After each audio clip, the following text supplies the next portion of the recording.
salam damai penuh dan salam penuh damai. Eh, Teman-teman, saudara-saudara, kembali saya hadir di channel YouTube dengan konten yang baru.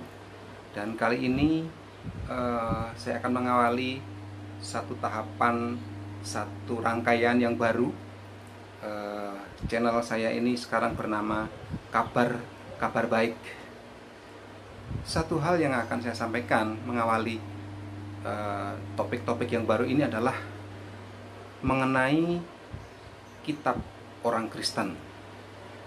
Nah, saudara, kalau saudara, teman-teman semua orang Kristen, maka pasti sudah tidak asing lagi bahwa kitabnya namanya adalah Alkitab, ya. Alkitab, sebuah buku yang luar biasa, sebuah buku yang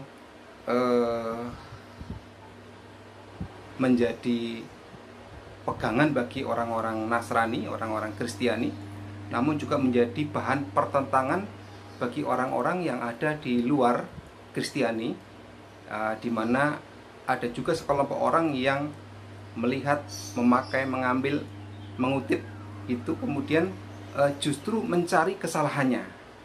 Nah, saudara yang saya kasihi, kita akan melihat betapa luar biasanya kitab ini sebenarnya. Sebab bagi banyak orang, kitab ini sungguh menjadi berkat, menguatkan, ya, bagi orang-orang yang percaya.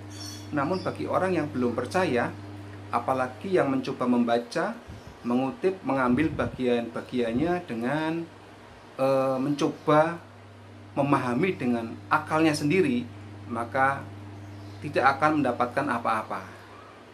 Nah, saudara, Alkitab ini sebagai kitabnya orang Kristen ini, saya katakan sebagai sebuah buku yang luar biasa. Sebab kitab yang terdiri dari 66 kitab ini, ya, 39 perjanjian lama, kemudian 27 perjanjian baru, itu adalah satu rangkaian cerita, ya, satu rangkaian cerita yang nyambung gitu, ya. Padahal kitab ini ditulis oleh puluhan orang, ya, ditulis pada zaman yang berbeda-beda. Itu salah satu mengapa saya katakan luar biasa.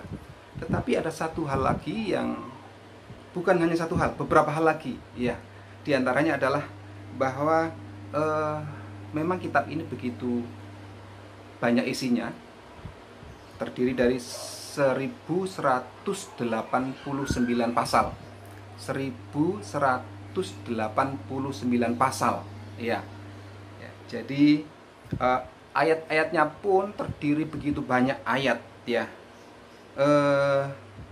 Kalau menurut LAI itu memang sedikit lebih banyak dibanding dengan kitab-kitab yang terbitan dari lembaga Alkitab yang lain. Nah, karena di kitab Mazmur, kalau kita melihat dari beberapa terjemahan dari LAI, itu ada ayat yang ditulis dalam kurung. Nah, tapi anehnya juga sebenarnya, bukan aneh sebenarnya, ya, tetapi sesuatu yang justru kita yakini, meskipun itu dibuat berbeda pasalnya, tetapi tidak mengurangi dari isinya. Isinya tetap sama, isinya tetap tidak berubah, itulah. Kemudian hal lain yang membuat saya begitu yakin kitab itu luar biasa adalah bahwa Alkitab merupakan salah satu buku yang begitu banyak diterjemahkan ke berbagai bahasa. Nah, inilah dia yang luar biasa. Dan dalam kurang lebih 2700-an bahasa di dunia, yang berbagai pengertian, pemahaman, konteks yang berbeda di dalam setiap bahasanya itu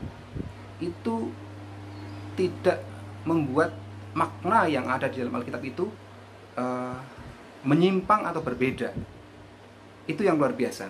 Jadi kalau ada di antara teman-teman yang menyaksikan video saya ini, ya, mungkin Anda bukan orang Kristen, tetapi Anda pernah mendengar cerita orang lain, apakah itu tokoh agama, ya, ulama, atau guru agama, atau siapapun, yang mengatakan bahwa kitabnya orang Kristen itu sudah palsu, sudah tidak asli lagi.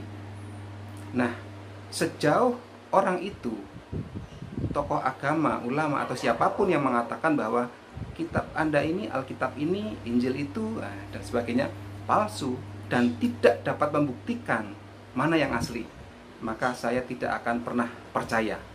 Ya, kalau dia mengatakan palsu tapi tidak bisa menunjukkan yang asli, itu sama saja dengan omong kosong, ya, atau hanya berbual. Saudara-saudara, saya termasuk salah satu orang yang dulu tidak percaya kepada Alkitab, karena ada yang mengajarkan kepada saya bahwa Alkitab itu sudah dipalsukan, nggak ada aslinya. Tetapi waktu itu memang saya belum membaca Alkitab. Ketika saya membaca Alkitab, ketika saya membuka bagian-bagian dari Alkitab, ya, mula-mula saya memang membuka di dalam kitab Injil, ya, di mana Injil itu ada 4, ya, yang ditulis oleh Matius, Markus, Lukas, Yohanes.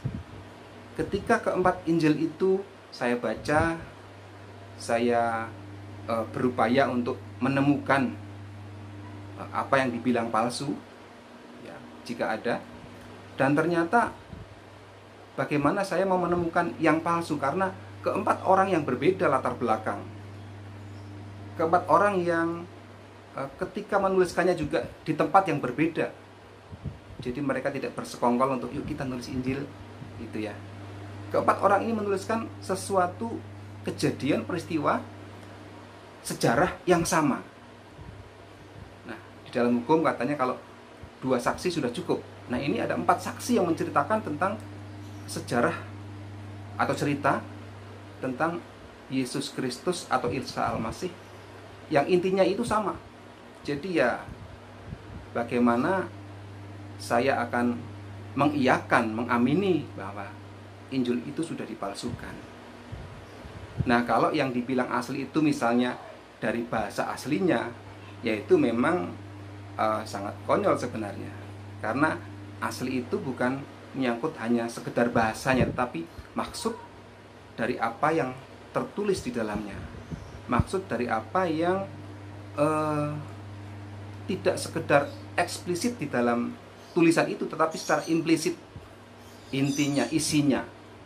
Nah, sejauh ini saya juga sesekali membaca dalam terjemahan yang lain, gitu ya.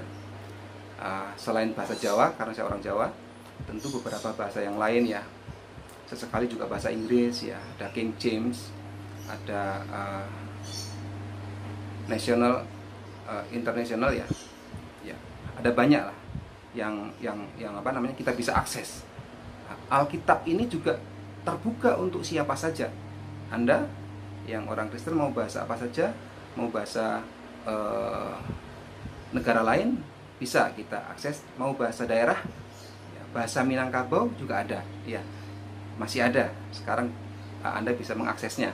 Bahasa Aceh juga ada, bahasa Madura juga ada. Nah, saudara, karena itu, maka kalau ada orang yang bilang bahwa kitabnya orang Kristen itu sudah dipalsukan, sekali lagi saya katakan bahwa itu pasti omong kosong, karena tidak bisa menunjukkan yang asli yang mana. Karena taunya palsu itu kalau ada pembandingnya, ini asli, ini palsu, gitu. Kalau tidak ada, maka itu omong kosong. Nah, saya mau yakinkan kepada teman-teman yang menyaksikan channel ini bahwa Alkitab atau yang menjadi bagian di dalam Alkitab adalah Perjanjian Baru yang sering disebut Injil, itu adalah terbuka untuk kita semua. Untuk teman-teman yang belum meyakini Alkitab itu adalah asli, saya mengajak untuk teman-teman bisa membuka hati, meminta bimbingan kepada Tuhan yang Maha Kuasa, Tuhan alam semesta ini, pencipta jagat raya ini, untuk menolong. Karena kita adalah orang yang sudah berdosa. Saya percaya tidak ada satupun di antara kita yang meyakini bahwa saya adalah orang yang tidak berdosa, atau yang tidak memiliki dosa, atau yang tidak pernah berbuat dosa. Bahwa intinya bahwa setiap manusia itu sudah berdosa, karena memang manusia sudah jatuh ke dalam dosa.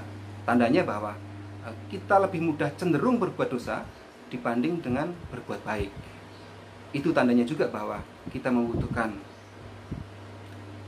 satu pribadi yang tidak berdosa, butuh bimbingan dari Roh Allah sendiri, Roh Kudus sendiri, untuk mengenal kebenaran. Karena itu, kalau teman-teman masih belum meyakini bahwa Injil itu, Alkitab itu adalah asli, isinya tidak pernah berubah dari sejak zaman dituliskan, ya, Perjanjian Lama dituliskan mula-mula oleh Musa, dan kemudian Perjanjian Baru oleh Markus, ya. Tetapi kalau di Injil ditempatkan itu Matius yang lebih dahulu ditulis dalam urutannya, Injil Matius, Injil Markus, Injil Lukas, Injil Yohanes. Nah, kalau teman-teman masih belum